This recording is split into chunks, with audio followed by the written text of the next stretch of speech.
It's back! By popular demand, Eddie Nesta and friends return for another hot season of hashtag no jokes. It's a new day, it's a new day. Eddie Nesta, no joke, and there's no jokes about it. Best podcast on the air. And what's happening? You ever done that to somebody and point right up into them? Like, what the thing? And it's annoying, but they want to move your hand, but if they touch your hand, now I can punch you in the face. Oh, boy. What is the matter with you? Curtis Walker, slick talker, auto-tune in every week. Boss lady, she's a vegan, so there's never any beef. Talk about the world's choices with black voices. Giving platforms to the people till we're all treated as equal. They have special guests, they're never second best. I just think it was unnecessary, and I think we're all colleagues and everybody works together. It's a phone call. If I've got issue with Richard or issue with Eddie, I'm going to drop a phone call and say, look, I'm doing this with Ed, trying to raise money. Would you be a part of this or contribute in some way? Have a phone call with me. Don't go call out people's names on thing and then tell me it's not for the life. Eddie Nesta's no joke. Every Sunday midday, everyone's in ship shape. Eddie Nesta's no joke. Eddie Nesta's no joke. Every Sunday midday, everyone's in ship shape. Eddie Nesta's no joke. Eddie Nesta's no joke. Every Sunday midday, everyone's in ship shape. You look crazy, man. You don't look too dirty, Richard. Eddie, be honest. If you look like Richard or Slim, you would take pictures of yourself in every single situation you could. If they had a tripod short enough, you would take more pictures. There's pictures of him all around the place, man. Everybody know Papa Smurf. You like that, Rich? That's funny. Here to represent, giving golden knowledge, there's a treasure chest. Good vibes and real talk about the world we're in today. They have thought-provoking topics, always have something to say. Leave an impression in your brain, making this lockdown feel sane. Join three of the best and get the most out of your day. Eddie Nesta's no joke, Eddie Nesta's no joke. Every Sunday midday, everyone's in ship shape. Eddie Nesta's no joke, Eddie Nesta's no joke. Every Sunday midday, everyone's in ship shape. Eddie Nesta's no joke, Eddie Nesta's no joke. Every Sunday midday, everyone's in ship shape. Eddie Nesta's no joke, Eddie Nesta's no joke. Every Sunday midday, everyone's in ship shape. All women have a little toy they put on their bed, or a little teddy bear, yeah? And she got herself a black, that's actually correct, you know, a black Papa Smurf. Of course she loves him. She cuddled him up every night around him.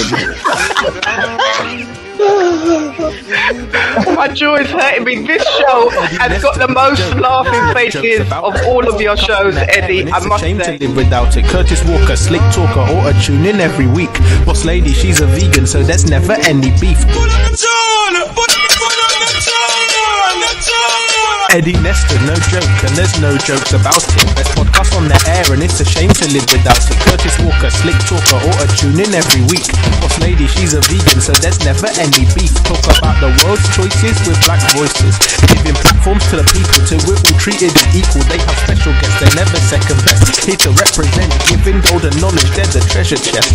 Good vibes and real talk about the world we're in today. No, let's say we haven't spoken to you, then my first question will probably be,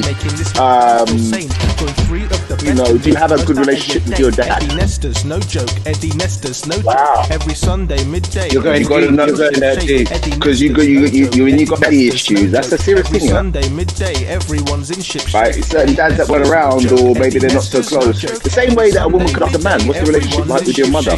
It's a very important question to ask. Eddie Nesta's no joke. Every Sunday midday, everyone's in ship shape.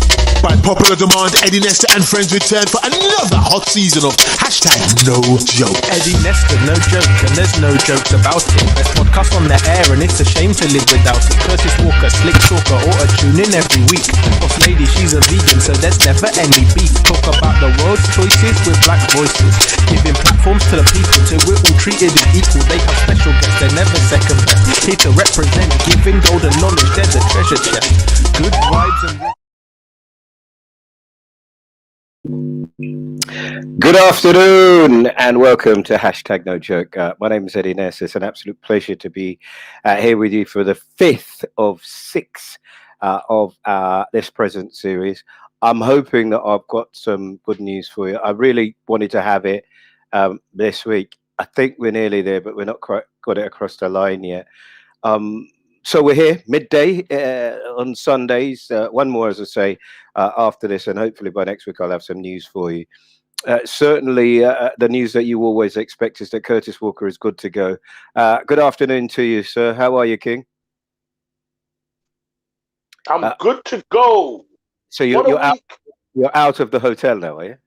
I'm out of. It was a guest house, I suppose. They hired a mansion house, Eddie. Looks similar to your home. 8 bedrooms, 5 bathrooms. Yes. And land you wouldn't believe. 42 acres, Eddie. No mule, just 42 acres and a tractor. Well, I tell you what, it was absolutely amazing last week. I watched last week back, and it's the opposite to this week, because last week we didn't let the stories lead. We led with fun with Slim and Richard. It's not like that this week. I think you know that, right? It's a tough week. Yeah. We better get to it. Light as shade. Yeah, I think so. Take a break. You've been your most active activist as a laugh every now and again. Yeah, oh, absolutely. Let's bring the light on. Keep the mind, keep the mind right. And there is the light. Good morning. Hello. Good morning. Good morning, Kings. How are you today? I'm all right. I'm all right. We're great. You had a good week? I've had a good week. It's been good. The sun's been shining. Lots of news, good and bad. Looking forward to the show. And hello to all the listeners. Thank you. Yeah. It's been great. And what you got first? What you got? And viewers, yeah. Right, well, before we start heavy, I've got something nice and light to start the show off. Here's a quick one. Set a debate. What do you call the end of a loaf of bread? The bread back. What do you mean what's complicated about that? Curtis, what do you call it in your house? Yeah, pretty much the back, bread back. There's nothing else to call it. I tell you what. What is it being called, boss lady? What is it being called? No. I call it the bread back. We were having a discussion in our house about what you call it. So bring your comments on. Let us know what you call it. Bread back. There is bread nothing back. else to call it. Crust. So the reason it came up very, very quickly is I've come into the kitchen and boss lady. Here's a sarnie. Boss lady is cutting the edges, the crust off the sarnie to give to the children. What kind of foolishness is that? I thought the younger one that to you. She'll have to blend it for you soon, Eddie. Yeah, you can mash it up. The younger one doesn't like the bread ends. Are you ever heard it? They don't know. It's only because they know you will cut it up. No. A child doesn't like. Only that they know. If I complain, Mum will cut it up. Do they eat vegetables? They eat vegetables. Yeah, they have to. They haven't eat got the crust of the bread. Well, I eat the crust. So all the crust they leave, you eat it like a bird. Just a few. Eddie's going to replace me for a second. I was enjoying it without him, you know. Oh, you're back. Yeah. No, the computer died. The computer died. Listen, let's get to it. Because you're shouting into it. Is that what you think it is? Let's do this, right? That's right. So look, it's a tough week. It's a tough week, and I want to get to it. Got some fabulous guests. We're going to do something that we don't normally do. There's an event taking place where you are, Curtis. Yeah. In Brixton, I think we can go to our. They're called Stringers. That's reporters out in the field. Let's go to Box Food. Roger, where are you exactly, Roger, and why are you there? I'm in Windrush Square. Hope you can hear me. Can you hear me? Yeah, we can hear you, Rog. I'm in Windrush Square. Live at the moment. We're here to unveil the memorial for Terry Gross, the lady who was shot by the police in 1981. Who sparked off the Brixton uprising. At the moment, Lee's actually speaking, so if I can turn my camera so you can see what's going on. Please, hold on. Please, here we go. Live from the scene. Earlier that my mum, she was really proud of who she was and where she came from. So it's something that we make sure we fix it properly with an African ceremony. So, great crew, my cousin who's always been on the journey with me as well. Fighting this tough battle that we've been fighting. But we got there, yeah? The purpose outweighs the challenge.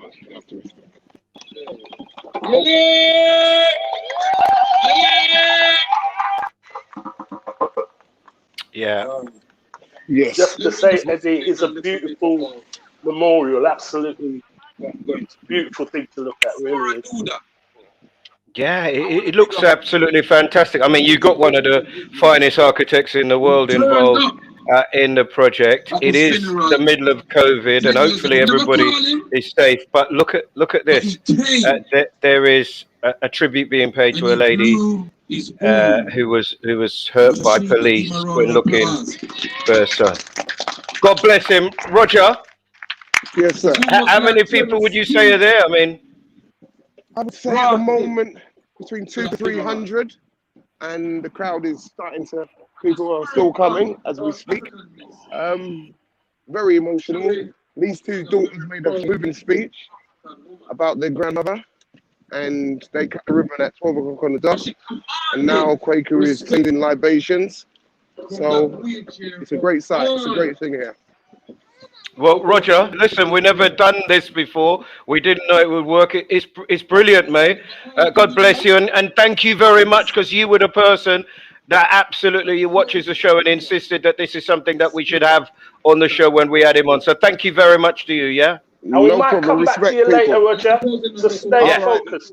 Yeah, we'll bring you back on. Maybe we'll talk to him. Yeah? God bless you, bro. Take care. Bless you. Take it easy. Bye.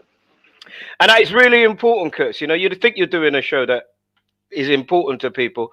And I've got to tell you, from 8 o'clock this morning, my phone ping, ping, ping. You got to do this story. You got to do this story. Now, as I said, we've got some fabulous guests. I just want to, I know that you think that I bring it down, but I have to pay homage. I have to do it in a. Look at him laughing at me. Shade and light, Eddie. Shade and light. I know. I agree with you. Shade and light, Curtis. I do agree with you. But you know, we have got a situation which, in fact, maybe I'll do it later on. Then let me bring on the guests. Let me start with it, because I'm not in my room, as you know. I am in. Well, boss lady is. Are you gonna join us? You have to go in the other room though, or maybe I'll do it on that. Okay. So boss lady has joined us on her iPad, and the computer just died in the middle of the broadcast. Yeah, so you have to bear with me a little bit. Let me and until boss lady comes back, we don't know about audio. Let me add a lady to the screen now. Iman, thank you very much for coming on to hashtag No Joke. Iman, I spoke to this week on my show, one of the people responsible for the Black Lives Matter protest that took place in the center of our city at a time, again, during COVID, when I suppose the backdrop to the podcast, the backdrop to a lot of what we're dealing with today is about George Floyd. Thank you and welcome. How are you, Iman? I'm very well, thank you. I'm very glad to be here. Thank you for having me, both of you. It's great. Tell us about how you came to be one of the organizers of the Black Lives Matters protest. Oh, okay. Short version of the story is, first I watched the video of George Floyd. So I'm just speaking completely candidly. Random black girl from Peckham. Watched the video. Okay, so that's it. Random black girl from Peckham. Watched the video. I went out to get toothpaste in Peckham, and when I went to get toothpaste, I'm walking down the high street, and in that moment, I see a huge group of people walking towards me, chanting Black Lives Matter. And this is the day after crying my eyes out, watching George Floyd be murdered. So in that moment, you just feel like the universe has opened up, that clearly someone's trying to speak to you in this moment, because you sat in your room all depressed, crying over a man you've never met, watching him die.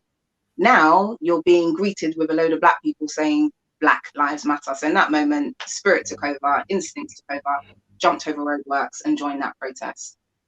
Short version is I ended up meeting a group of people from a group called Justice _ for Black Lives. They were the organisers of the 3rd of June, which was the day that we know of John Boyega Day. They told me to come along to the first protest on the 31st of May.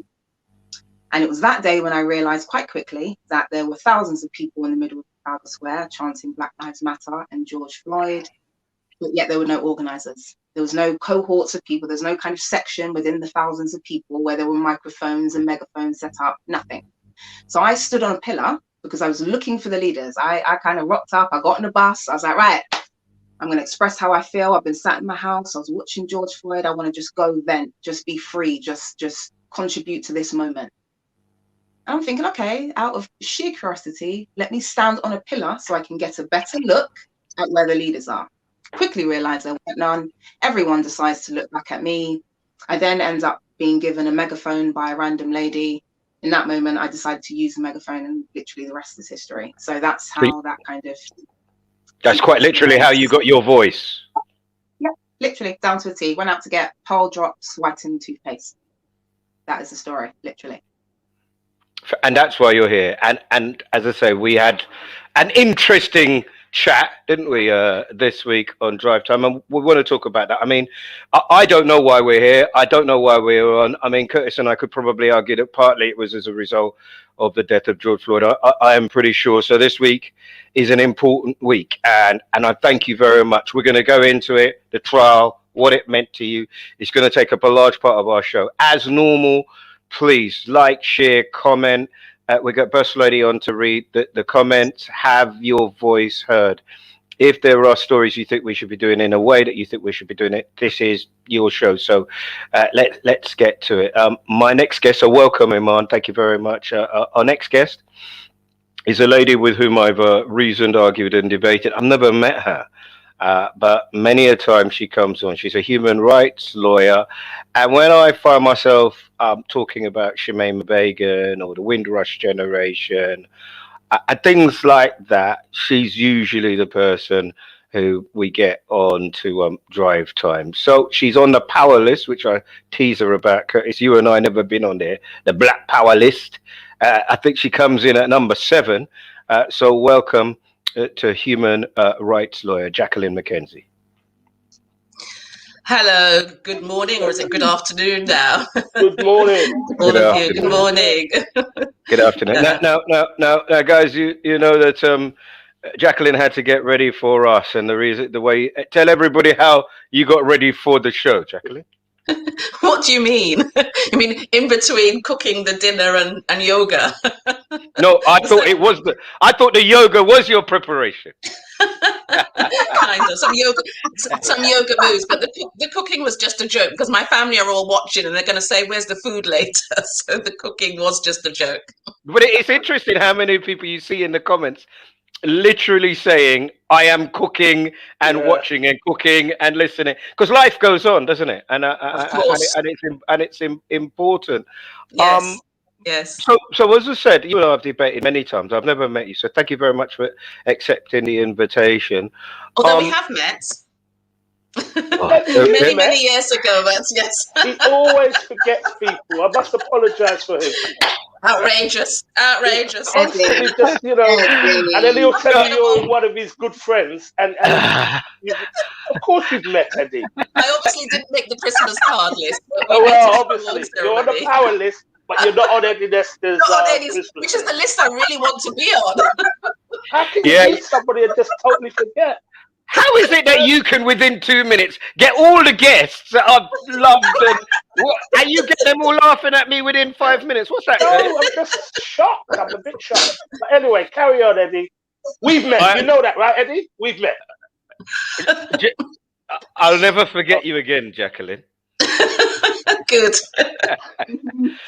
Good. We one of the things when you come on, and obviously when we're on a radio show, I have to debate and take the other side because I'm not really supposed to have an opinion. But one of the fundamental parts of, let's talk to Shemaima Begum. And in case you don't know who Shemaima Begum is, Shemaima Begum it was a 15-year-old girl who left with other 15-year-old girls from Bethnal Green to go off through Turkey to fight for the Islamic State to create a caliphate.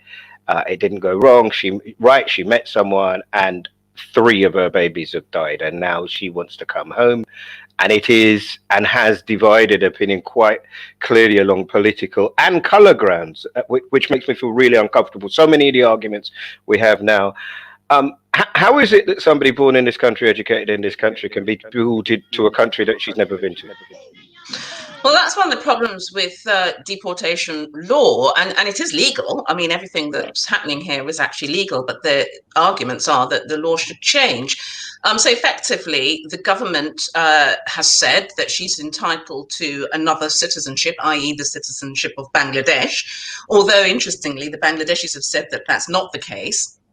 And because she wouldn't effectively be stateless, they've been able to deprive her of her citizenship. If she would have been stateless, they wouldn't have been able to do it. But all we've had so far are arguments about whether she should be allowed to return to the UK to participate in her appeal. So the question about citizenship has not yet been resolved. Yeah, That's but I still mean, pending. yeah, if she can come on and do that, then it gives a better chance. Because once she's in the country, it would be really, really difficult to get her out, wouldn't it? And that's the issue. Look, we're coming because I know you were instrumental in Windrush, and there's a story that reminded me so much of Windrush this week that I'd love to talk to you about. But we do have to get on. We have an hour, and we have got a lot to discuss, and the technicals are quite clearly against us. And we're going to do our best. The boss lady has just come in. Okay, so I'm going to remove her from the stream, and then we can go. Right. So look, let me start with the money shot. Can I say that there was a lot of discussion in this house about whether this video should actually be played at all? I just got to find it. Please bear with me because I'm not, as I say, in my room. Were But there you was arguing for it to be played or for it not to be played in your house? I'm going down. I'm going down. I'm going down. I'm not gonna run, man. Right. I know I can't breathe. I can't breathe. You're talking and you can't breathe. Oxygen to not so breathe.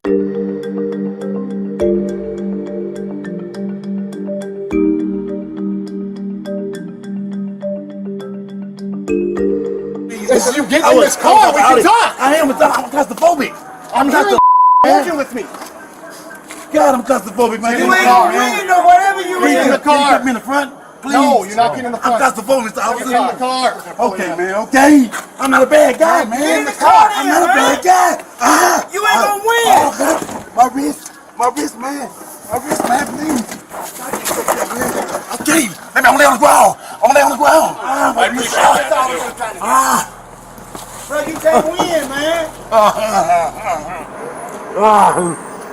Get some water or something. Please. I'm about to just die, just say. Relax. Man, I can't breathe in my face. Just get up. What do you want? I can't breathe. Please, the knee in my neck. I can't breathe. Bro, get up, get in the car, man. I will. Get up, get in the car. I can't move. I've been waiting the whole time, man. Get up, get in the car. Mama. Get up and get in the car right. I can't. They gave y'all the opportunity to get in, bro. I told you can't win. My knee. You can't win, man. Check his pulse. Okay. Check his pulse, Tal. Tal, check his pulse. Tal, check his pulse, bro.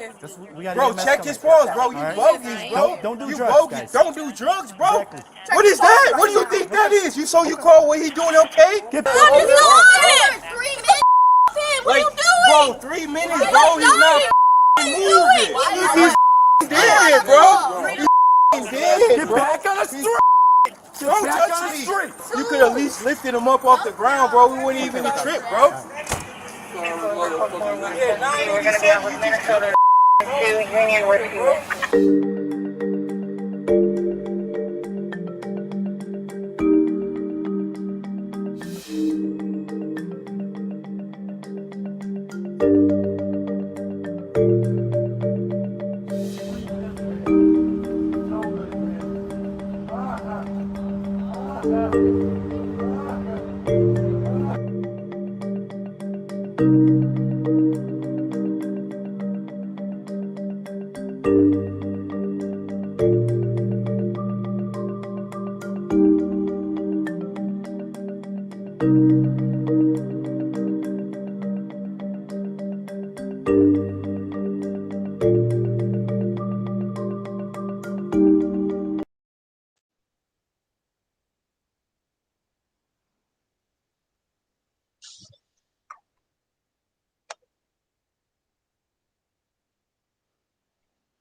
Eddie, it sounds Your sound's down, Mr. Lester. We can't hear Ladies. you. Oh, there you go. Ladies, are you all right? Yes. Oh, good. Can you hear Because us? I Yes. was a bit horrified by that video. Yes. And even in saying that, you kind of, even when the verdict was coming in, I was still nervous about that. Isn't that sad when you've got a video that depicts it? What I would think was an open and shut case, and I was still nervous about the way the judgment would go down. How did it affect you? Who's the question to? To you, sorry, darling. Well, very mixed, obviously, because, you know, it's still an extremely sad thing to have happened. And the fact that, you know, a white police officer thought that he could do something like that on camera, because he knew he was being filmed, and thought that there were going to be no repercussions, is quite something, and tells me that he's not alone, and so that there are major problems. But in terms of the verdict, of course, there was jubilation. Anytime there's a first of anything for the race that I belong to, I'm jubilant. You know, the first time that there's been a conviction for murder of a black man by the police. So there was jubilation, but and then listening to his daughter Gianna, I think, say that my daddy's going to change the world was so moving and heartbreaking. But you've got to stop in your tracks and think, what kind of system created Chauvin? Reading about things that he's done in the past. You know, there was a previous incident where he clubbed a black boy over the head. And that reminded me of the clubbing of protesters at the 1965 Selma, Alabama March for Voting Rights. And you wonder, how far have we gone and where are we going to go to next? It requires now a major investigation into the system and a major overhaul. And we're all jubilant. We're all waving flags of justice. But really and truly, I do side with those who say this is temporary accountability in one instance. And we are really going to have to work very hard to get the systemic change that we need to really guarantee that Black lives do matter. Okay, so I don't know if you can hear me now. Yes. Hopefully you can. So thank you for that, Jacqueline, and thank you for that, Curtis. What I wanted to do was apologise, because obviously we're having some technical issues. I wouldn't have played that without warning people, because I've seen it play every single day in my studio at work, and I still haven't watched the 8:46 or 9:22. So I do sincerely apologise to anybody who might have been triggered by watching that. It is not something that I would have done without having the warning. Having said that, Aman, I am minded to ask where you were and how you felt as somebody who is now, and I have to say, I apologize, Aman, where you were and how you felt when the verdict came in. Oh, when the verdict came in.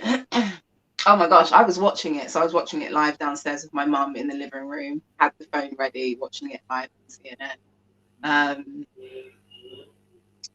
I was so elated. You know, when you combine the fact that there was millions of people that were marching for this man.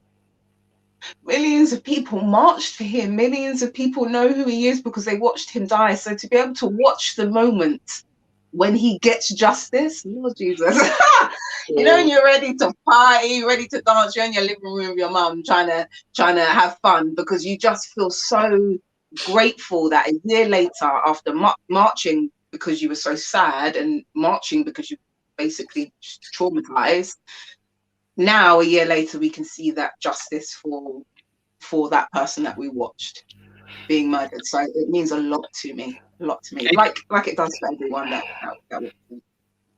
I mean, there's so many things to talk about here. There are different bits of it.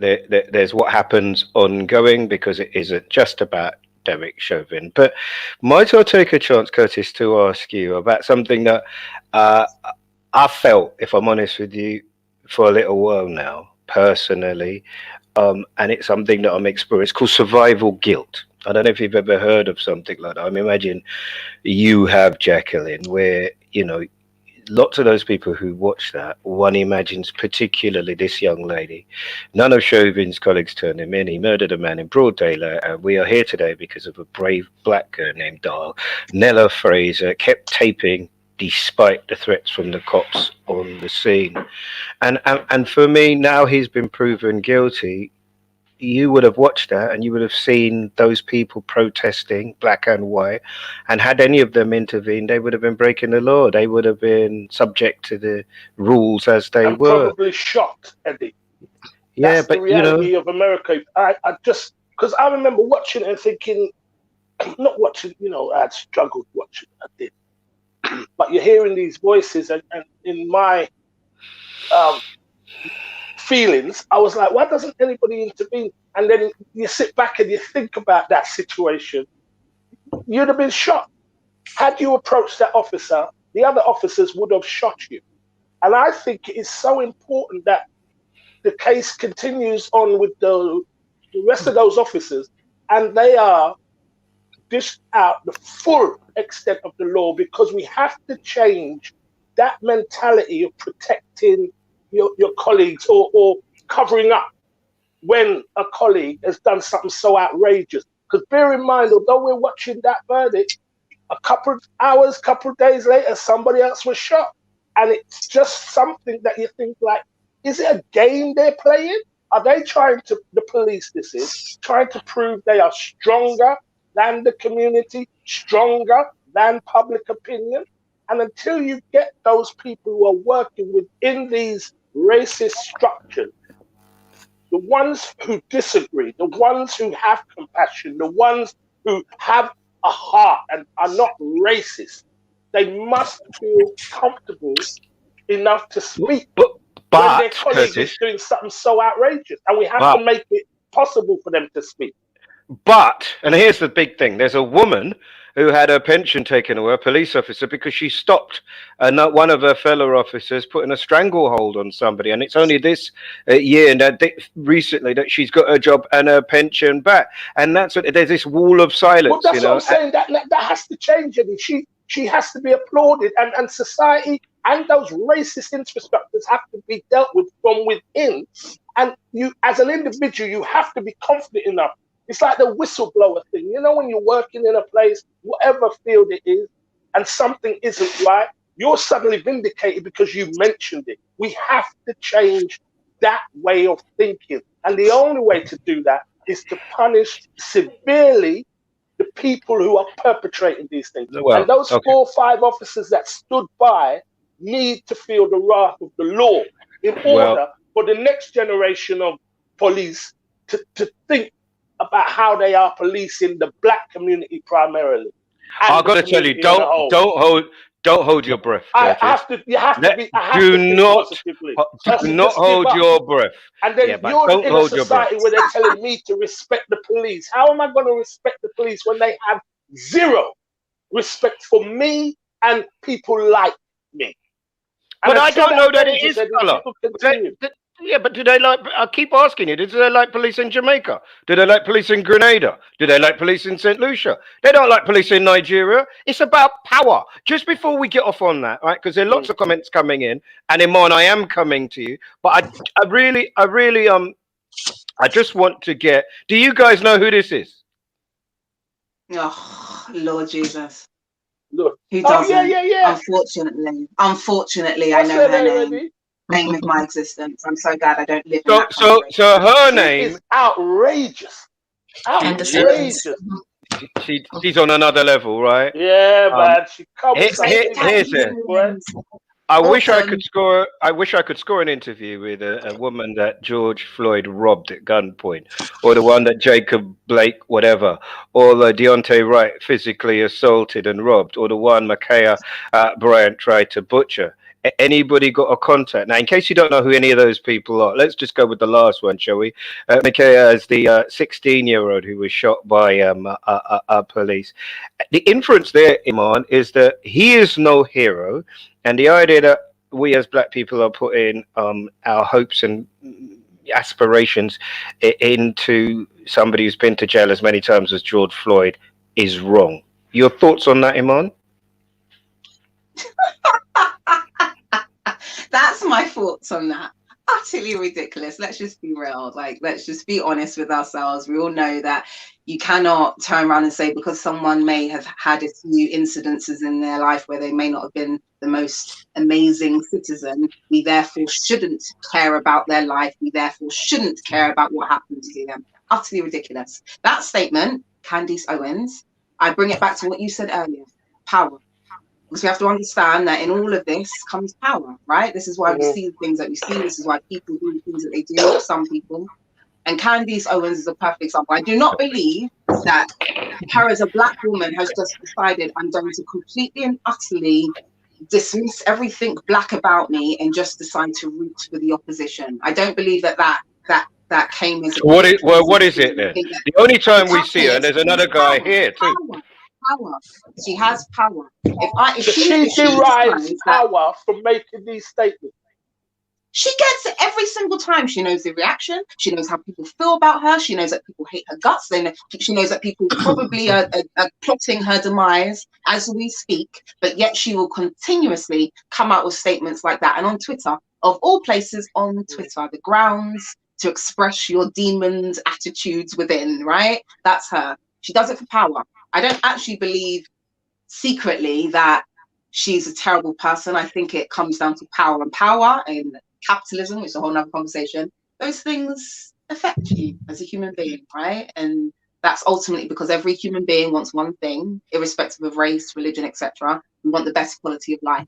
And this is why we keep seeing power involved in many different scenarios. And Candace Owens is a perfect example of probably another human being like all of us here want the best quality of life. She's managed to realize that power is allowing her to do that, to get the things that she wants, to achieve the dreams that she wants and the goals that she wants. And so she continues on that What way, dreams? irrespective of What whether, dream? More copies of her. She has power. We're dreams? talking about her right now, Eddie. We're talking about her right now. She came to prominence when the son of a governor or one of the state governors was racist against her. She herself has been the victim of racism. And the only time I see her, and instinctively, as somebody who earns a living in the media, Jacqueline, let me come to you. I just don't know. How do you earn your money? How do you live? How do you survive? By only commenting. So she's not commenting on the copper, the 9 minutes and 22 seconds, the complicity of the other officers in watching, seeing, and allowing it, the silence of other people. She is just talking about 5 victims of police contact, as we call it in this country. Yes. Well, I mean, there's all sorts of problems in our community, and mental illness is one of them. And so, but she's a brand, and her brand is that her stock and trade is to make the most ridiculous comments, and people will buy it. There are people who like that sort of thing. So she has a commodity. We've got them here in the UK. We've just recently had the report of the Commission on Race and Ethnic Disparity report, and the people behind that get these lofty positions. That's how they make their living. Thankfully, they are in a minority. There are still problems in the majority because there aren't sufficient people in the majority, I don't think, being active in the struggle. We belong to a race. That race is oppressed, and you have to take your part. You have to do something, whatever it is. I remember the days, when I was involved in things like anti-deportation campaigning in the 80s and the anti-apartheid movement and Greenham Common. And I would go to these events and sometimes be the only black person there. And I'll tell you a quick story, because I don't want to take the time. I know we haven't got much time, but I was once giving out leaflets in Brixton Market about deportation. And, Brixton Market on a Saturday afternoon, you can imagine, the Caribbean elders, the Windrush elders, there with their big pull trolleys trying to pick out their piece of yam and their plantain and so on. And one of them looked at me and she said, what wrong with you? Why you don't go home and cook your husband dinner? What are you out here doing? Now, and she was symptomatic of a bigger problem that we... Apathy, lethargy, apathy. Lethargy, apathy. And we're powerful. And if we look back in history and we look at what our ancestors went through, but we produced Harriet Tubmans, we produced Musas, we produced Sam Sharp and the Maroons, you know, we helped in our liberation. And today where we're comfortable and everything's at the end of a button, some of us are sitting down and not understanding that there is a struggle that we must participate in. You get tired sometimes? I don't, you know, because I mean, I'm old and I'm probably older than all of you here, and I've been at it for a very, very... Yeah, you are, definitely. I've been at it for a you very, are the very long oldest time. person on here, yes. I'm sure I am. But I've been at this for a very long time, and I tell you what, I have lived through change. I have seen change, so I live with hope, you know.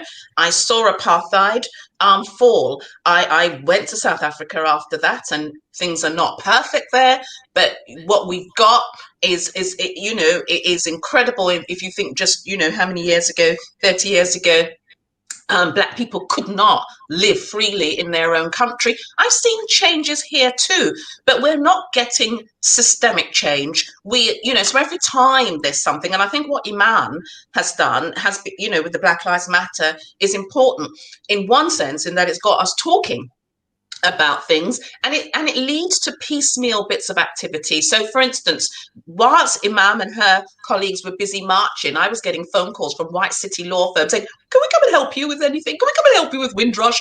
And the odd person would, well, no, I said no, because, you know, that's just all nonsense. You know, they tick a box. No, it isn't. You got to take it. Do you know how many black charities are living because of George Floyd? Do you know how many guilt-conscious money is given? Come on. I know. And it doesn't change anything. It just put gives your one or two pride. people a job. Put your pride in your pocket. Yeah, Jack. You come on here. You leave your pride at the front door. You take whatever little scraps you get and fix it up. Let me bring on the boss lady. Yes. Hello, everybody. Hello, Hello. Jacqueline. Hello, Iman. Nice to see you. A few technical issues, but I hope I've sorted it out. How are you? We're fine, thank you. Good. Good to be here. Thank you. A load of comments coming in. Sorry, I haven't got to all of them. A lot of them about Candace, basically not giving her the airspace or the time of day. I couldn't read most of them out because they weren't very complimentary. But, yeah. The nicest one was that Charmaine from Bradshaw says, Candace woman makes my blood boil. Patrick says the officers who stood by should be convicted in the UK equivalent of joint enterprise. Right. Jill says if it wasn't for Daniela Fraser, the murder would have gone unnoticed, and we know that the fact that it was on video is why we're here today. Quincy says, Candace, how does Candace Owens feel justified to even question this case and others? Mikkel said she cried with relief when the verdict came in. It's not just justice, it's accountability. Let's see what degree of justice George Floyd's get. And Tony Lewis says, this is the first time I've witnessed someone being murdered because of the video, it being live. And Yvonne says, when I was listening for the verdict, shivers went down my body and I got emotional. And that's when I heard the verdict, that's what happened to me. Although I believe that he would have got found guilty, the fact that we were on all tenterhooks believing that there was the possibility that he was going to get off, that he was a trigger point for me too. It made me really emotional and really scared. So I'm just glad that happened. Keep the comments coming in. Don't forget to like, hashtag and share. I'll see you in 20 minutes. Thank you. Bye-bye. Thank you very much. Like, sorry, Eddie, it's like years ago when Rodney King was beaten. And when we watched that, we got to see that, but it was from a helicopter camera. And all you could see is the figures of about 7 officers beating the hell out of him. And it resonated. But in my mind, I was still not 100% that this police officer would get, that's a lovely photo, would get done. I was, that relief I felt and that emotion I felt, I then felt like, why was I sitting on tenterhook? Why was there a possibility that this guy would get away with it? And it's just the history of racial justice for black people in this society, in this world. It's just the history of that is still on me. I'm too old, I suppose, where I know where it's blatantly obvious somebody's guilty. Not and as they old walk as away. not as old as Jacqueline. Nobody is. Let's be honest. Nobody's as old as me. Can I just say Jacqueline and something though? Moses.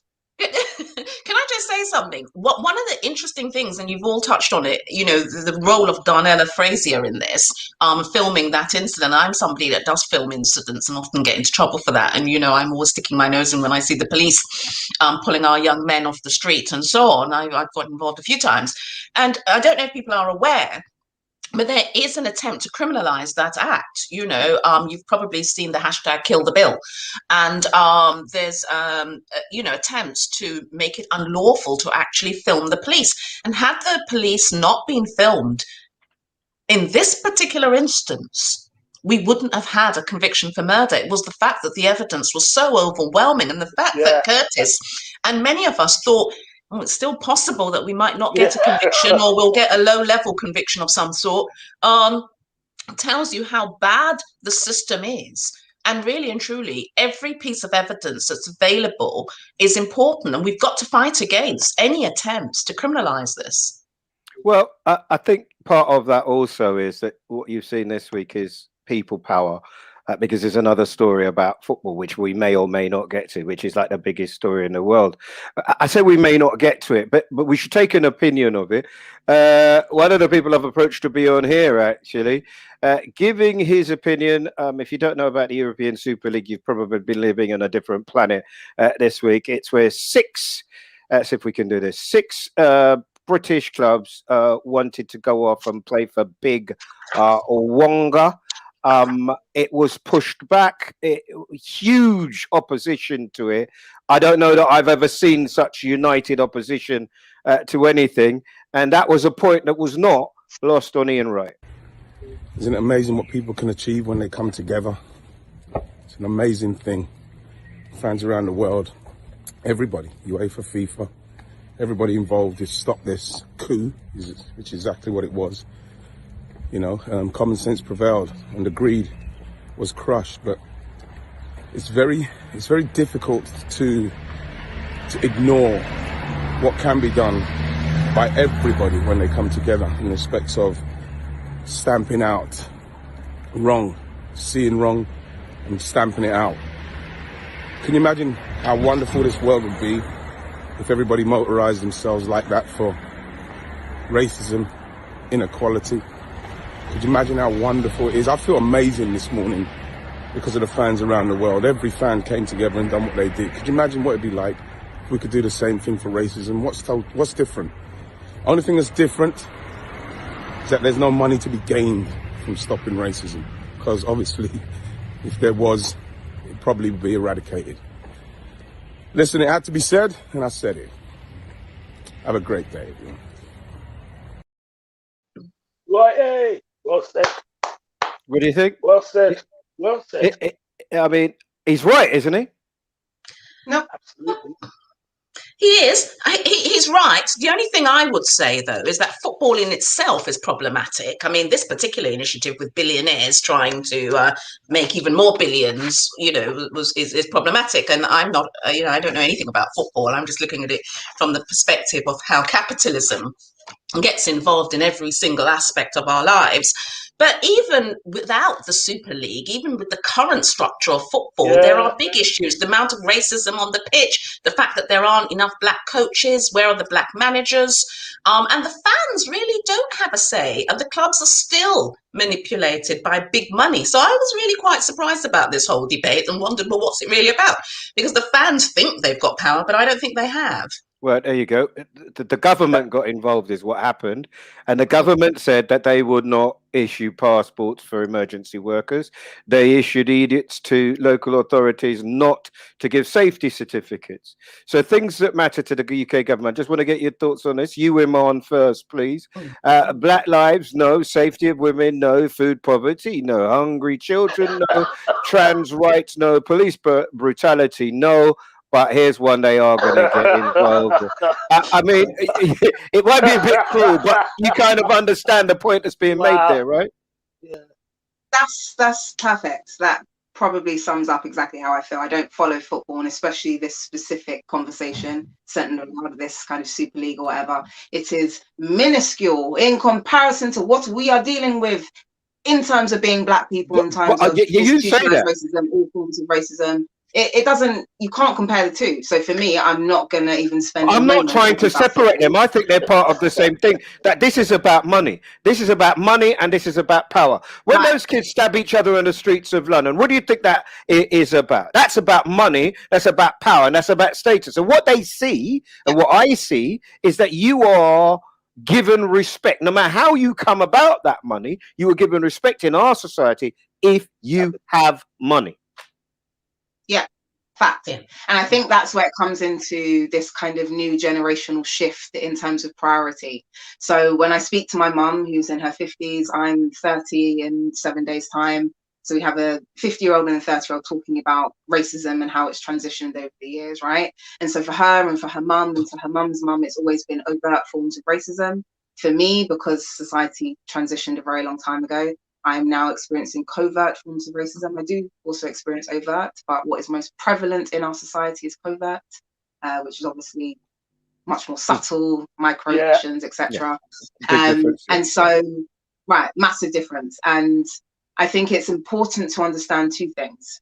We have one ideology. So of course, I'm a part of the Black Lives Matter movement. In terms of the movement, there were many different ideologies. I think I mentioned this, maybe it was to you or someone else, forgive me. But I've mentioned several times that the Black Lives Matter movement comprises of different ideologies. First and foremost, abolition, anti-capitalism, which is of course what you guys were speaking about. Then we have in the middle, which is, I don't actually know what's happening. I'm just a good person and I don't want black people to suffer. I'm down for black equality. That's the middle. Then you have the right, reform, which is me. And so what's happening is if you either have abolition, reform, or don't know what's happening. But what I need people to understand is it is not as simple as saying the end of capitalism gets rid of racism. That's not how it works. First and foremost, three forms of racism: overt, covert, and institutionalized. Secondly, capitalism is just one aspect of hierarchy, which is a natural human biological determinant, right? So hierarchy is part of being a human being. That supersedes capitalism. So if we were to take rid of capitalism tomorrow morning, what would we have left? We'd have overt forms of racism still. If we still kept our institutions, we would have institutional racism. If we still didn't have any money, we still have covert forms of racism. And even if we didn't have any money, didn't have any property, there would still be hierarchy, which supersedes everything. So to sit here and say as black people, if we get rid of capitalism, this is why I was shaking my head when Ian Wright, he read a couple books on capitalism and thought, yep, that's the way to go. This is what we do as society. We read one or two books, that's it. We run with that argument. But the reality is hierarchy. Hierarchy. Hold on, guys. Hold on. Hierarchy supersede capitalism. So you get rid of capitalism, you still have hierarchy. It will be replaced with something else. So capitalism is not the reason why we are oppressed as black people. It is a part of racism. Yeah, I hear you, man. I hear you, Imam. But I think what he was talking about is the quickness, the speed at which the government got involved and made those statements. I think that was more to the point. Right. I agree. No, I agree. Let me give you an instance, Iman, and then I'll let you come back, because I love your passion. I think you drew a whole set of people, and I think me, Jackie, and Curtis are watching you. We're watching you, and we're watching people who could be our children, right? But your children, Eddie, I'm a bit younger. What I'm saying is that I get your point. I get your point. My grandchildren. This change that we want, it comes very, very slowly. In the Commons this week was years ago, Robbie G and the guys did something called Black Poppies. And it's the first time I understood the involvement of people from the Commonwealth or Empire, as it was there, in the Great War. And then we found, I mean, I'll give you the numbers in a little while, but here is the Defense Secretary apologizing in the Commons this week. The report concludes that post-World War I, in parts of Africa, the Middle East and India, the Commission often compromised its principles and failed to commemorate the war dead equally. Unlike their European counterparts, the graves of up to 54,000, mostly Indian, East African, West African, Egyptian and Somali casualties were not marked by individual headstones. Some were remembered through inscriptions on memorials. The names of others were only recorded in registers rather than memorials in stone. And a further 116,000 personnel, mostly East African and Egyptian, were not named or possibly not commemorated at all. There can be no doubt prejudice played a part in some of the Commission's decisions.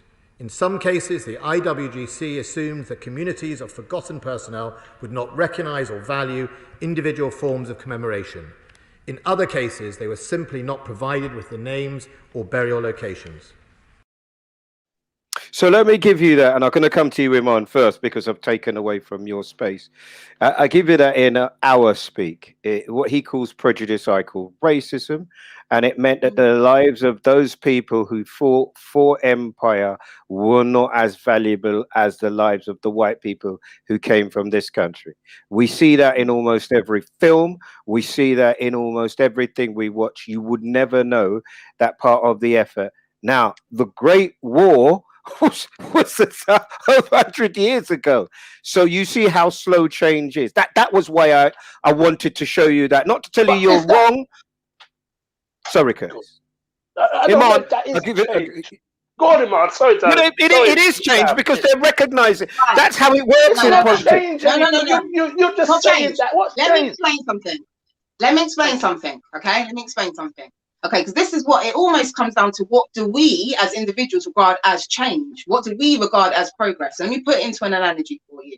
Overt versus covert, right? So we have slavery, we have genocide, we have colonialism, we have the world economy due to slavery, genocide, and colonialism. So up until this moment, history has played a part up until this moment, which includes the fact that Black people were not commemorated for their efforts in regards to the war. Everything in regards to racism has played up until this moment, which means every institution, every single person on this planet is affected up until this moment. So that's the first point. Second point, overt and covert. It is equivalent of saying, would I, or let me ask you, Eddie, would you prefer me to rob you blind in broad daylight with a gun, or would you prefer me to sneak into your house? Yeah, but I mean, what you're talking about is the difference between Britain and America. That's my answer to you. Can I just finish? Can I just finish, please? How many questions are you going to ask? That is the equivalent. Let me finish, please. That is the equivalent of overt versus covert. One is going to rob you blind in front of your face, and one is going to rob you while you are sleeping. So in terms of progress, in terms of where we are today, we have transitioned. We are now at a point where people are actively admitting their racial prejudice. However, have we solved racial prejudice? Have we stopped the effects of racial prejudice? No, we have not. We have transitioned from a place where once upon a time, I wouldn't admit it. Now, I'll admit it, but not that much. I don't even think we're there yet. Eddie's talking about change. All right, Iman, all right. Eddie's talking about change, and I don't even think we're there yet, where it has transitioned from overt to covert.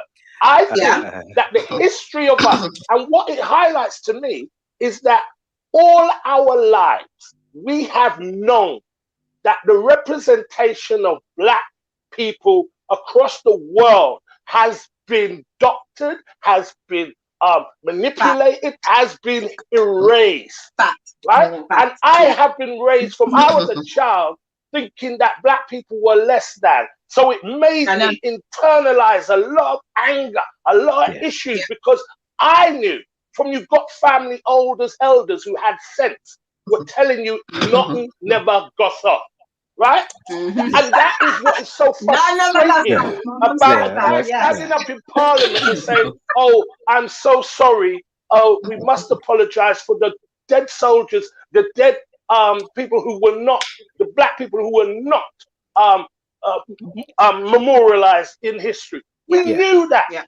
But what I'm talking, you wouldn't have had Enoch Powell and his speech about rivers of blood. The hatred that the white working class people feel about Black people would not have been the case had you celebrated us. This is our history. Celebrate us. Celebrate everything you've stolen, everything you've got knowledge from throughout centuries of Black contribution to this planet. Right, yes, sir. So now we have countries like Eddie was saying, do Black people like Black police? We are slave mentality throughout the world, where black people hate black people. And no black one people puts the can't history work with together. black people. Where they won't listen to anybody talk. They tell you, stop now. Stop before I pull out your plug. Right, Jacqueline. So here's Curtis and Iman. Fabulous, absolutely fabulous. You know, and we're giving us lots of food for thought. And I know that this is a story you'll be aware of. I woke up on Friday and I said to my team, I want to do this story, and I didn't think they'd go for it, and they did go for it.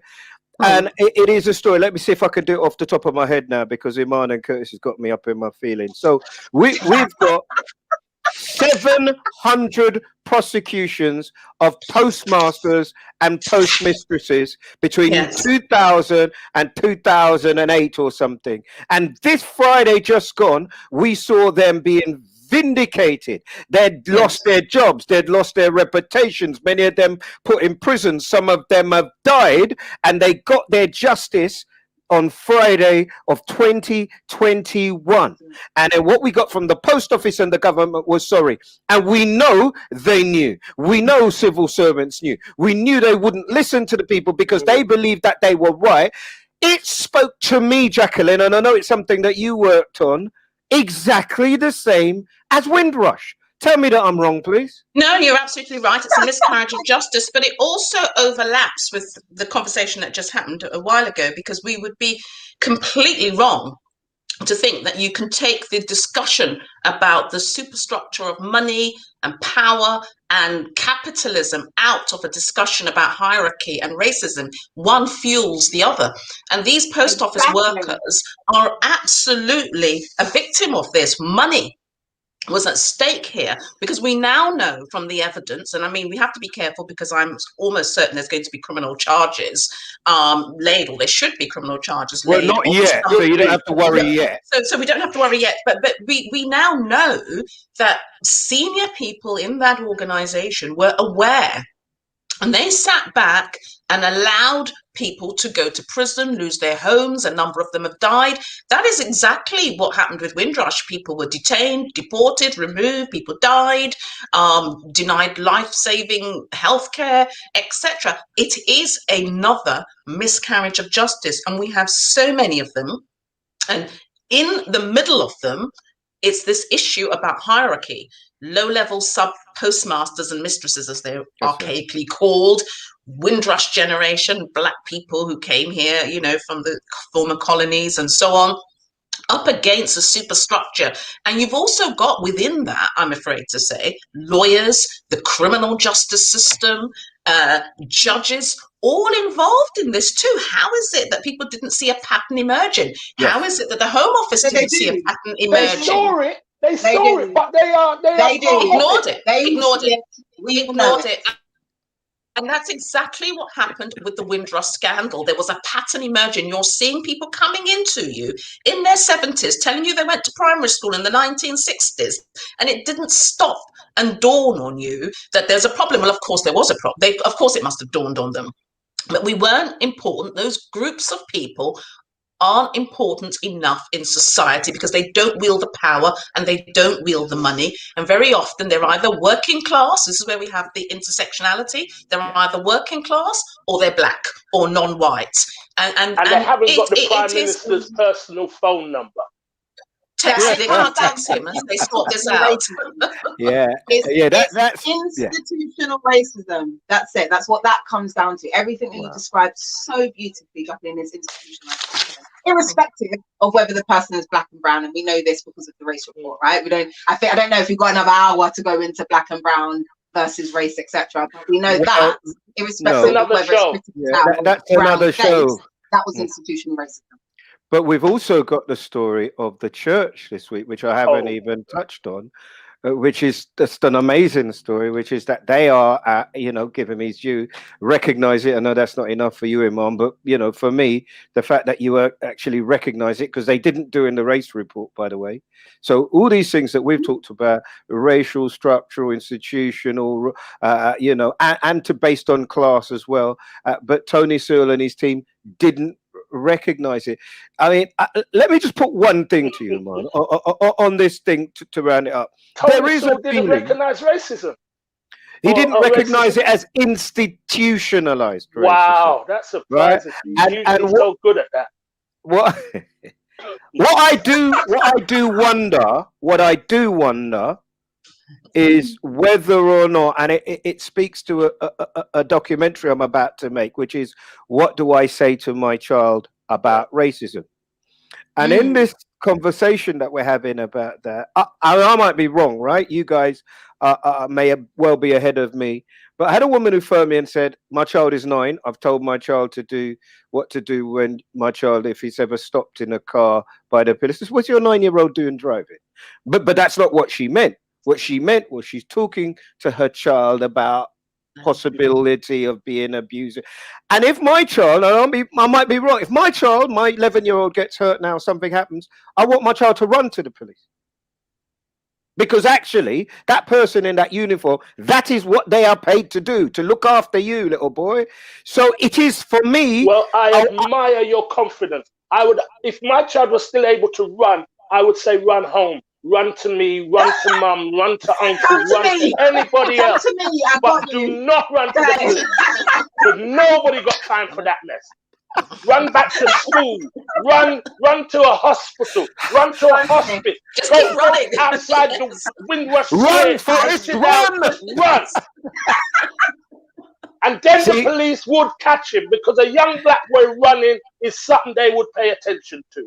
And that's the quickest way to get police to back around. So you see why that's a conversation. Because I want to be that guy. I want to trust the police and tell my child, go to the police. But I've never done it, never been able to. I've never phoned them. Even though I've been victim of crime pretty much all my life, police don't know nothing about it. And that is a sad thing, but I'm just not in them. I'm scared to go in there. I'm not telling you you're wrong, right? Because we're talking about our lived experience. But I've got to tell you, for me, right, I haven't yet, as of yet, said to my child, you have to work twice as hard. I haven't yet, because I am acutely aware, and again, I might take some stick for saying it, but it is my truth, that actually I want to say to my child, you can be anything you want to be. You can go anywhere. You can, well, hold on a minute. But how do you say, subliminally, if everything we do and say is a kind of a victim of what white people do, how you're going to be oppressed, how you're not going to be able to get a job. Subliminally, that might be what's taken. You don't lead with your pain. You lead with, you can be anything you want to be. You treat people the way you want to be treated. Lead with that. Fine, but Jacqueline, how many lessons of your life did you learn from hearing big people's conversation? So I can say what I want to my child, but my child is going to hear big people's, them white people. Check. Oh, them, oh, they. And you have to be very careful of that, because that's how we all learned. I feel. We don't talk like that in our house, and never did. That's how you're talking in your house. I'm surprised you talk at all in your house. Most of my learned from my father was a little expletives and how to play dominoes. But he loved everybody. White people don't do him nothing yet. That was my dad's mantra. White people don't trouble me yet. Black people, what? Whole nother level. No. But there is an element of that, though. Your dad was right to an extent. But we've got to really tell children. We've got to tell children as it is. We've got to tell them the realities. What? But we've also got to build their self-confidence and their self-esteem. That's really quite crucial. So I left work on Friday I made a promise to myself that I never really ever want to be on the radio and kids die and it not be something that's really important to me. And you heard that story about what happened in Newham. But the pick I've chosen today is this one. So this guy is the hero of our day today. Yeah, let me tell you why he's the hero of our day today. Right? And here he is again. Because this brother followed Jimmy Olabumni Adewale. He saw a woman fall from a bridge. He saw her fall from a bridge. He jumped in to try and rescue her, and sadly, he didn't make it. And I thought about that story, and it took me to this week, right? This week is a very special week. I've been up on all of your socials because this week we had this. And I talked to a guy, Ray Cyrus, and he made me think about it differently, because they've got to a stage with the Stephen Lawrence Day where they're turning that day into a positive. So we always get to this place with good guests where we end the show and we have hardly done anything. Imani, I want to start with you. What is something good that you hope we could all think about on Stephen Lawrence Day, all of us, to move it to something, to move that tragedy to something positive? Well, the first thing is that it is a reminder of overt racism. But I think the real thing that we should hold on to in terms of how we can grow is that it was the first time that institutional racism was coined in this country. So the first time it was coined was by Stokely Carmichael Stokely Carmichael in the US in the 1960s, and then it was coined again by a white man. So we didn't take any notice of it back when a black man said it, but when a white man said it in England. Well, I live in England. I don't live in America. Right? I live in England. Even still. Yeah, but I live in England. Even still. But institutional racism affects you as a black man. So you think you'd be aware of it before a white man told you about it. You think when a black man told you about institutional racism, you're going to listen. Did he say the police in England were institutionally racist? Yes, he did.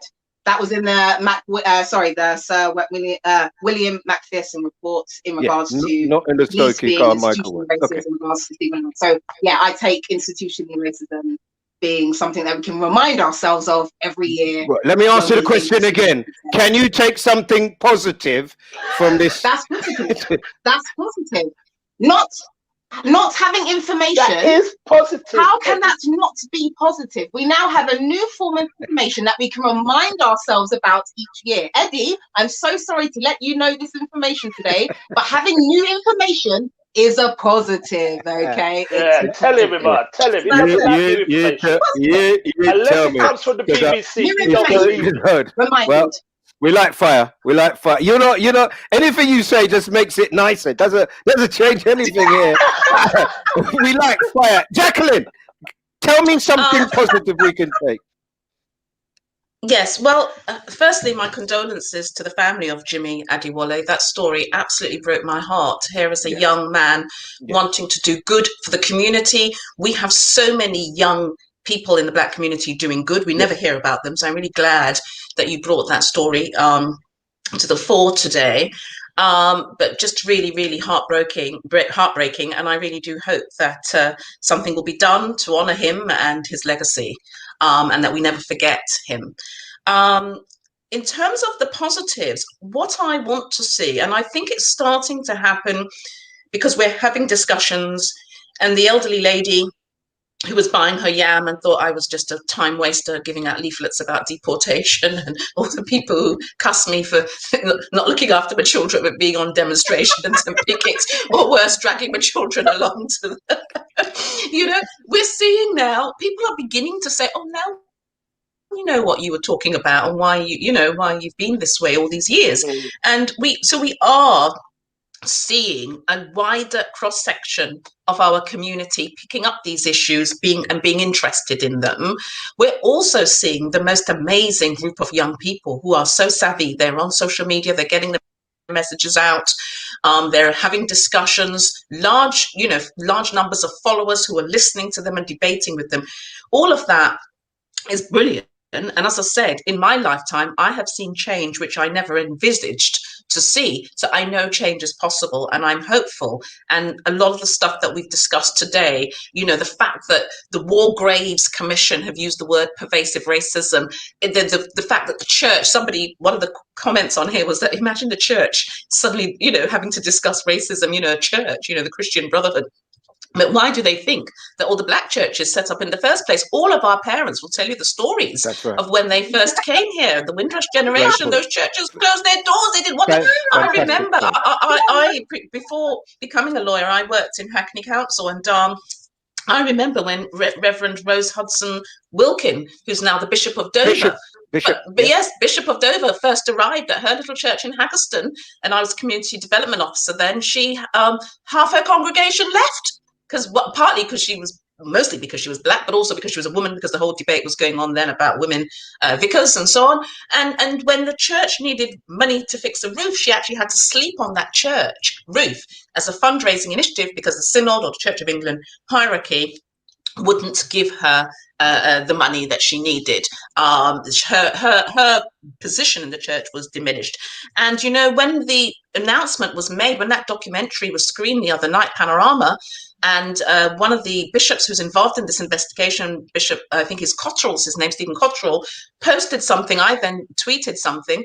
And one of the vicars, or in his bio, it said he's an ordained vicar, took me to task and said, well, the program makers just found disgruntled people. What about all the black people in the Church of England who are happy? Hadn't even understood what was actually going on and what the discussion was about. And I just thought, how dare him? Yeah.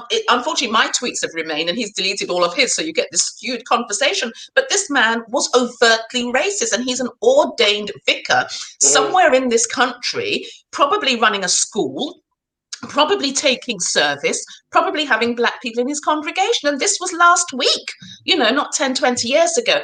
But what I want to say is that, but what we need to do is to build structures. We have very little economic power and we have very little structures. When the Windrush scandal happened, a lot of people said to me, do you think this could have happened to another community? You know, if it was, you know, and I'm not pitting community against community here, because I think all communities have their degrees of oppression. But I certainly do think that if the Home Office had an issue that affected predominantly, perhaps, say, Jewish people, they would have consulted with the Board of Jewish Deputies, or Muslim community, the Muslim Council of Great Britain. It's mostly black people. It's disproportionately Caribbean people. In fact, it's even more disproportionate than that. It's disproportionately Jamaican people. Who are our representatives out there in the community? We don't have them. Where are the structures? Where do you go to? Who are the people leading? Not just on little pockets of things and making little bits of reform here and there, but where is the big mega organization that is going to take on this state, be representative? And I don't just mean be elected to be representative. Iman's on it. She's got that. Well, it may well be. It may well be, but we do need a structure that takes on all the issues where we come out disproportionately worse off, and that's health. We've seen it with COVID. It's mental well-being. It's housing. We've seen it with the housing reports that we've had recently. Look how many of the families have been black families. Criminal justice, police brutality, immigration, whether you get a bank loan, whether you get a job, almost every single measurement of attainment in life, we fare worse off. And what happens is that the thing gets skewed because there's us. There's the four of us here. And everybody looks at us, well, you're successful, aren't you? And whatever that means, it's a relative term. But we don't realize that we are we're a microcosm of the community. And the community is hurting and it's suffering. And that is the cause of that is systemic. People sit down and deliberately take actions that affect us. And we don't have the structure to fight back. This is a fight. And it's a strong. I'm not saying you go on the streets and start punching to build structures. The positive thing I take from the Stephen Lawrence Day is the need to build organizations and structures, yes, and alliances. I've got to tell you that this talking, because that's always been my way, reasoning. Shut up, Curtis. Debating. It's the way forward. I hope that we've all taken ideas from this today. I hope that you will. I hope that we get support to come back with the show. I hope Iman and Jacqueline, you come back. When you come back with initiatives that we hopefully can get people to help with. It's the beginning. And I understand it's baby steps, but Curtis said something to me years ago, every mickle makes a muckle. And I think that means if we all work together little bit by little bit, we can create something. You have been fire, both of you. Come on, Lisa. Take control. I love it. Lisa, talk. Sorry. Just before you let them go, many people want to know what your social media handles are, Jacqueline and Iman. So if you can share that, please. People want to follow you. You've been very enlightening and educational. So please share They that. don't want to follow them. They want to insult them. They want to shout at them. I can't see. I've got full screen, so I can't see to write anything. But on Twitter, I'm just Jackie Mackenzie 6, and on other things, just Jacqueline Mackenzie. You'll find me. Iman? So I'm only on Insta, so it's just Iman, IMARN, Ayton, AYTON. That's it, Iman Ayton. Yeah, that's because only old people apparently are on Facebook, Jacqueline. Hashtag old people. Old people. Well, listen. I'm So joining that. we got the OG and the young generation. What a perfect mix. I hope both of you will come That's back. what it's about. I hope you enjoyed it. We certainly enjoyed you having you. I Now hope go when and you cook come some back, dinner for the. they're going to cook your man's food. Yeah.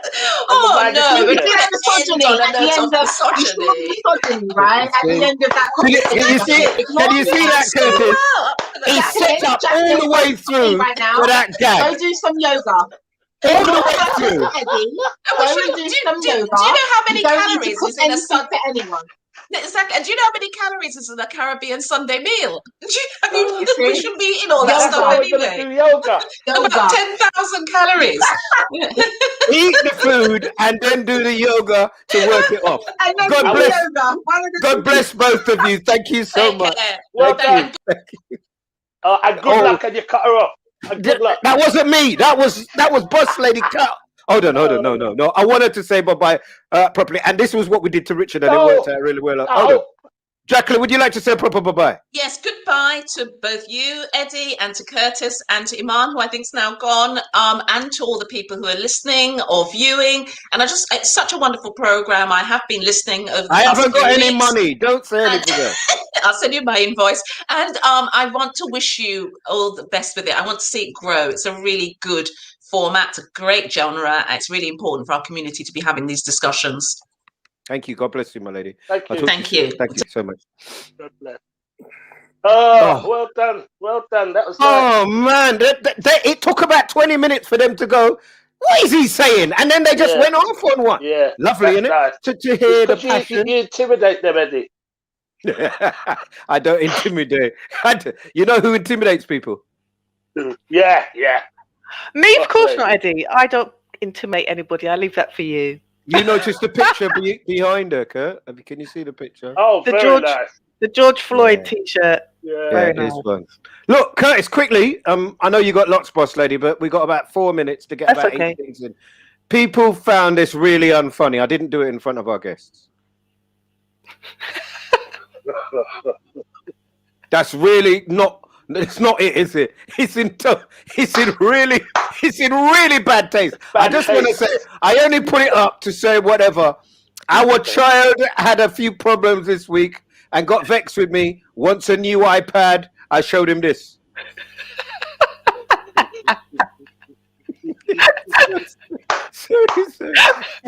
Is that not one? You've been running today. You might end up with one of those.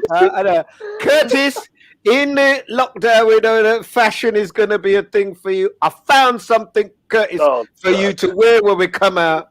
There you go, Kurt. That will suit you. Yeah. That will suit you. If you just wear the jumper you wore before the lockdown, I think that's the way it will fit you now anyway. Yeah, fantastic. Boss Lady, what's been coming? Well, we got a lot over a vast subject. I just said the positive for Stephen Lawrence Day is showing how strong his parents are. Jacintha says the positive is that there is a Stephen Lawrence Day that we can remember him by. Mark says the historic beauties of working classes from Peterloo to Windrush and the post office is all about power. Dawn says it's disgusting how they treated our war heroes and they say there's no racism. Peter says now let's put the same energy into stamping out racism on the pitch and on social media. Carl says fans put so much energy into ending the Super League but complain about kneeling on the knee. And I know, Eddie, I think next week there's a whole nationwide blackout on the football in the fight to racism. Yeah, they're trying to do a social media blackout. We'll see how that works. Yeah. And just lastly, I know you said that you've told our little ones to phone the police if they're in trouble, but I've already told them. I've already told them to phone mummy first. Exactly. So we need to have a conversation, Eddie. Or run to mummy, because we can't assume the phone's available to them. They've got to learn how to run. Can they run, Eddie? My mum always told me, run. And if you drop, don't even get up. Just run. That's the way my mum trained me. And as a kid, I'm thinking, how can I run if I'm not up? But what she means is keep moving, Eddie. Just keep moving. However you go, keep moving. Just keep moving. I've got these guys tomorrow. I've got to go and now study like I'm doing a thing. I've got like 80 pages of, and then I've got to do it. I've got these guys tomorrow. Don't say anything. Just say that. Don't say anything else. Because I know you're trying to make me lose my job. I don't get in your business. I don't hurt your business, man. Sean Bailey and Sadiq Khan head to head with me tomorrow on Drive Time. And we're going to be together, Curtis, on this day, 27th of June. Well, at Bel Air. Apparently, it's another big house, and we know you like those. I'll see if there are any rooms in it for you, Curtis. And that's it. Curtis, what do you clean out your teeth with? Because I was looking at this. You two are Jamaican, right? And I just want to know. Right, so right, matches? I can't. What's that second one, Bondi? I can't see it. My mum used to do that with the matches. Just bite it and bite it and bite it. A feather, yeah, you're right. Yeah, cheers. And the keys, you got to have some big gaps in your map for the keys. A pen. And the pen. The ears thing, the ears clip. Ears, bud. Boss lady does not allow our children to use a key. Yes, a cotton bud. People pick out their teeth with a key. But do you know you can make things worse by using a cotton bud? It's not picking out your teeth. Yeah, it's picking out your ears. Just drop oil in your ear. Just drop oil and leave it. Yes, that's right, Curtis. Yes. Yes, what? I've been told that from years ago because we always used to ram it and make it worse. Is it castor oil or something like that? But you can put oil in it. But cotton buds any oil will do, even virgin olive oil. And in your ears. A drop of that. Put oil in your ears. Can I just hear? And you blow it out your nose. You don't talk rubbish. You put oil in your ears. Yeah, oil. You and can it will use come out. paraffin though, Eddie. And then the matches. Can I show you this one, right? Just because I'm just looking at the. Jeez, look at the time. Right, this is the last one, right? I know that you feel like I just want to give a warning. I didn't give a warning the first time. Oh.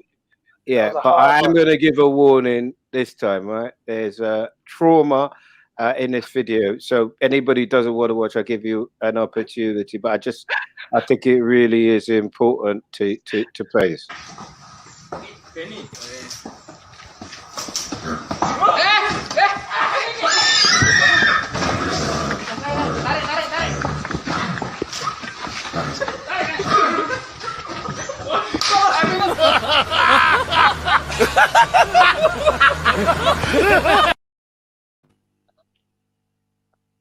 I don't know what you two get up to watching them kind of things at night. What are you on? What was the horse trying to do? No, stop. I know where the line is, and you and Slim could be the same. Wow, that's all I thought. Okay, don't forget she's doing a diploma. Not only is she doing a diploma, she's also doing a PT course, and here apparently is a healthy dinner. What's that? Breadfruit. Curtis, do you know what that is? Your breadfruit. Hey, give him. Was there a bit of planting? Yeah, planting. Planting. Dumpling. Fried dumplings, but they're vegan fried dumplings. So check out my page at lisa.nesta for the recipes and more like it. I can't wait to check that out. I'd love to try a vegan fried dumpling. Good. They were really nice. I gave it to the little ones and they didn't notice any difference. And they're the ones where I know whether I'm okay or not. Eddie, you know you ate them. Eddie, you know. Stop slicing the edges off their bread. If they can eat fried dumpling, they can have bread. Definitely. Right, and I'll just leave you with this one. This is something to think about. We didn't have time to get to it today, but in fact, I'll tell you what it is. Apparently, when Derek Chauvin went to prison, they didn't let any of the black workers within the penitentiary anywhere near him. Not the inmates, because I think they're going to try to get as close to him as possible, a little closer than he might like. But they didn't let any of those, and maybe we'll do that next week. Listen, it's been brilliant. Boss Lady, thank you very much. Sorry that, the equipment let us down this week. So That's we didn't fine. get That's fine. as much That's of you as we would like. Not a problem. Not a problem. Thank you. Thank you to everybody that's listening. Have a lovely week. The sun is shining. Bye-bye, Curtis. Bye-bye. Yeah, it's shining now. Okay. Bye-bye. Bye-bye, Boss Lady. You could argue, couldn't you, Curtis, that today was a kind of culmination of the whole thing in terms of where we are, what we feel. And I wanted them to be positive, and they weren't, were they, as positive? Neither of them, neither Jackie or It's mine. hard, Eddie. We're living in a society where historically future don't look that great because people won't acknowledge that we need change.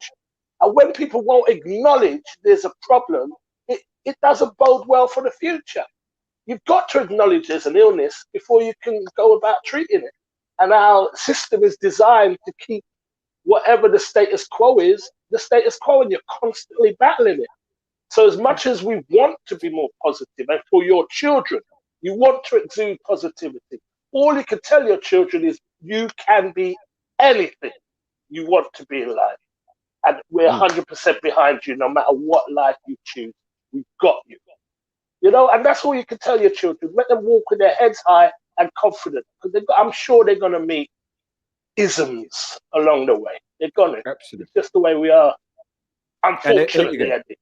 Here's a book. I don't know if you can see it here. Trish Cook, her book or her new series of books. We'll have to get her, and I know she watches, and I just want to know about hair. But be careful the hair isn't too much as an afro, because it might be blocking the other children in the class, apparently. Apparently, yeah. But we've got to stay positive. Yeah, we are going to say tomorrow. Next week is the last of the 6, Kurt. How you feeling, mate? I'm going to miss you, but we'll have a great show, I hope. Full of fun and positive vibes. I don't know about fun, but we'll do our best. Fun, God bless you, brother. Today was a fun show. I really enjoyed it. Great guest. Yeah. God bless you. You're a great guest. You're fantastic. I know why the cage bird sings, Eddie. I salute you. And Maya salutes you too. God bless you, my brother. Look after yourself. That's Curtis Walker, Dundallah Curtis Walker, who will very soon, one imagines, after the 21st of June, be able to ply his trade as the funniest guy in the UK. Now, thanks very much for your support. As I say, tomorrow on BBC Radio London from 5 o'clock, Sadiq Khan and Sean Bailey in with me, answering to you. I've been thinking of all sorts of questions to ask them that will be pertinent to who may well, because they're the front runners, who may well be the next mayor of our city. I think there are 20 people running in all, and you can get a full list anywhere on the BBC website. Thanks to the whole team here, to Naya, to Steph, to Sharon, and to the media mafia, and most importantly to the ride or dies, as Curtis and Boss Lady. Look at their Instagram, look at their Facebook, please follow them. And I am hoping, beyond hope, that next week I could bring you some really positive news. My brother from another mother, that is Lewis Mastermind Burn. He'll be on from 5 o'clock. You can take a check of what he's doing now. Until next week, look after yourselves and each other. Keep it locked right here to my man, the legendary mastermind. Love King forever. Love life. TLMUK.com. Head to the website. 1, 2, 3, 4.